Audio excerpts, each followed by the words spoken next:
శరీరమును సంపూర్ణంగా జయించిన వాడు ఈ లోకములో ఒకే ఒక్కరు, ఆయన ఎవరంగా నజరేయుడైన క్రీస్తు మాత్రమే. దేవునామానికి స్తోత్రం కలిగినగా.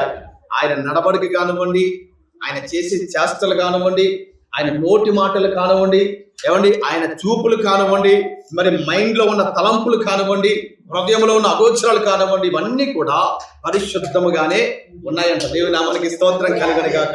అంటే చూడండి, శరీర విషయంలో అన్ని విషయాల్లో కూడా క్రీస్తు పరిశుద్ధుడిగానే నిలబడ్డాడు. ఈ విషయంలో ఎక్కడా కూడా పాపము చేయకుండా ఆయన నోట ఏ అబద్ధము కూడా చెప్పాలి. నోట ఏం లేదంట, ఏ అబద్ధము లేదంట. దేవుని నామానికి స్తోత్రం కలుగును గాక. ఎవరికి ఆయన ఏం చేయలేదు తెలుసా? హాని తలపెట్టలేదు. ఏ చెడు ప్రాంతాలకి ఆయన పాదాలు వెళ్ళలేదు. చూసారండి, ఎవరిని కూడా ఆయన కక్షపూరితంగా మాట్లాడలేదు, ఎవరిని కూడా ఆయన అభ్యంతరపరచలేదు, ఇబ్బంది పెట్టలేదు. చూసారా, అంత రిక్తుడుగా తగ్గించుకొని ఈ శరీర విషయంలో కలిగేటువంటి ప్రతి పాపమును ఆయన జయించాడు కనుకనే అక్కడ కూడా దేవుడు ఏమన్నాడు? సమాప్తము. దేవునికి స్తోత్రం కలుగును గాక.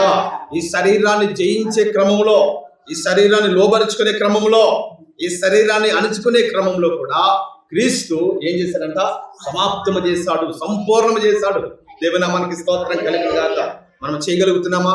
మన శరీరాన్ని మనం లోబరుచుకుంటున్నామండి?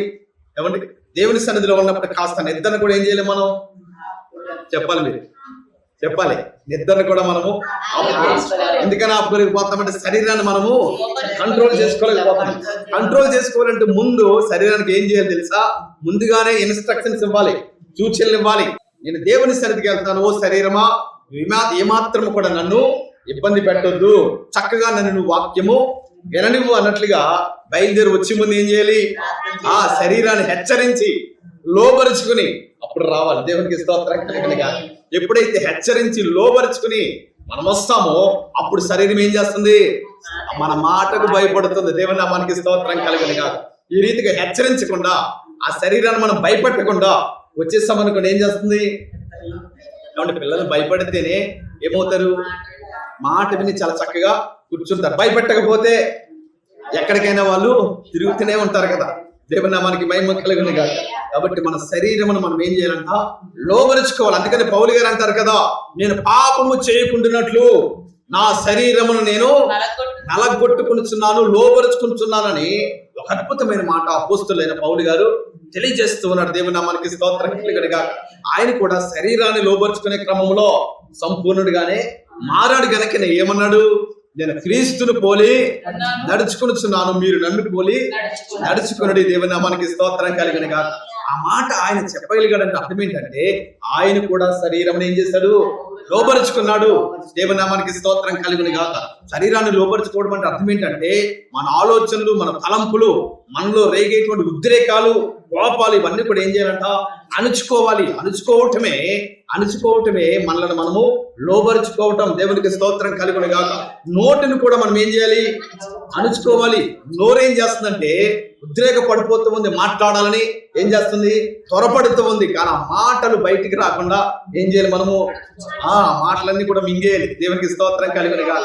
అవి ఎంత అపవిత్రమైన మాటలైనా, ఇతరులను మరి గాయపరిచే మాటలైనా, ఇదిగో బూతులైనా, దేవునికి నచ్చని మాటలైనా, ఏ మాటలైనా సరే మన నోటి నుంచి వచ్చే ముందు మన మైండ్కి తెలుస్తుంది కనుక ఇవి దేవునికి నచ్చని మాటలు, ఇవి బయటికి వెళ్ళకూడదు. వెంటనే ఏం చేయాలి? మనము ఆ నోరు మూసేసుకుని ఆ మాటలను మనము అణుచుకోవాలి. దేవునికి స్తోత్రం కలుగును గాక. ఈ రీతిగా మన తల నుంచి అరుకాల వరకు కూడా మన శరీరాన్ని ఏం చేయాలంట? అదుపులో ఉంచుకోవాలి, లోబరుచుకోవాలి. ఈ శరీరాన్ని లోబరుచుకునే క్రమంలో క్రీస్తు మాత్రమే సంపూర్ణుడిగా జయించాడంట. దేవుని నామానికి స్తోత్రం కలుగును గాక. హల్లెలూయా. ఈ శరీరాన్ని ఆయన ఏం చేశాడంటే తెలుసా? సమస్తమును కూడా ఆయన లోబరుచుకున్నాడు. రాత్రంతా కూడా ప్రార్థన చేస్తాడు, పగలంతానేమో పరిచర్య చేస్తాడు. దేవుని నామానికి స్తోత్రం కలుగును గాక. రాత్రి అయ్యేసరికి శిష్యులందరినీ కూడా వదిలేసిన ఈయన మాత్రమే ఆ యొక్క గెత్సేమనే తోటలోకి వెళ్ళి రాత్రంతా మరి దేవుని పాదాలు పట్టుకుని ప్రార్థన చేయటమే. దేవునికి స్తోత్రం కలుగును గాక. ఇదంతా కూడా ఒక మాదిరి చూపించడానికే ఆయన చేశాడు. ఆయన ప్రార్థన చేయవలసిన అవసరం ఉందండి? చెప్పాలి మీరు. క్రీస్తు ప్రార్థన చేయవలసిన అవసరం ఉందా? ఎందుకంటే ఒక మాదిరి మనకు చూపిస్తూ ఉన్నాడు. దేవుని నామానికి మహిమ కలుగును గాక. ఇదిగో ఆత్మ సిద్ధమే గాని, చెప్పాలి మీరు, ఆత్మ సిద్ధమే గాని శరీరము ఎప్పుడు కూడా అది బలహీన పరిస్థితినే ఉంది కనుక మీరు శరీరాన్ని ఏం చేయాలంటే లోపరుచుకోవాలి, సిద్ధపరుచుకోవాలని క్రీస్తు ఆ వాక్యం ద్వారా మనతో మాట్లాడుతూ ఉన్నాడు. దేవనామానికి మహిమ కలుగునుగా. కాబట్టి క్రీస్తు వారు ధర్మశాస్త్రాన్ని సంపూర్ణంగా నెరవేర్చాడు. తర్వాత శరీరాన్ని లోపరుచుకునే క్రమంలో, శరీరాన్ని అణుచుకునే క్రమంలో ఈ విషయంలో కూడా దేవుడు సంపూర్ణంగా శరీరమును క్రీస్తు జయించాడు. దేవునికి స్తోత్రం కలుగునుగా.